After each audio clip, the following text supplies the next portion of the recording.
کافر میاں بیوی میں سے شوہر اسلام لے آئے تو اب اس کا کیا حکم ہے؟ چنانچہ اگر میاں بیوی غیر مسلم تھے، پھر شوہر اسلام لے آیا، تو اگر بیوی یہودی یا عیسائی تھی تو یہ نکاح برقرار رہے گا اسی صورت میں۔ اور اگر بیوی مشرکہ تھی، مثلا ہندو یا پارسی وغیرہ یا سکھ یا بدھسٹ وغیرہ تھی، تو اس کے سامنے اسلام کو پیش کیا جائے گا۔ اگر وہ خود بنا کسی دباؤ کے اسلام قبول کر لے تو یہ نکاح اس کا اس صورت میں برقرار رہے گا۔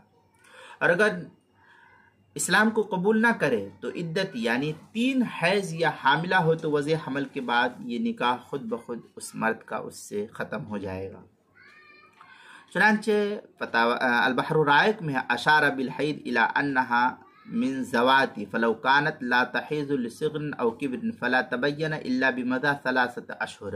اس طریقے کی عبارت البحر الرائق تیسری صفحہ 371 جو دارالکتاب دیوبند کا چھپا ہوا نسخہ اس کے اندر، اور جو زکریا بک ڈپو دیوبند کا ہندی نسخہ اس کی تیسری صفحہ 213 الحیلۃ الناجزہ صفحہ 180 پر اس کو نقل کیا ہے۔ فتویٰ تاتار خانیہ میں ہے وَإِنْ كَانَ الَّذِي أَسْلَمَ هُوَ الزَّوْجُ فَإِنْ كَانَتِ الْمَرْأَةُ هِيَ الْكِتَابِيَّةُ۔ اس طریقے کی عبارت فتاویٰ تاتار خانیہ کتاب النکاح چوتھی جلد صفحہ 272 جو زکریا بک ڈپو دیوبند کا ہندی نسخہ ہے۔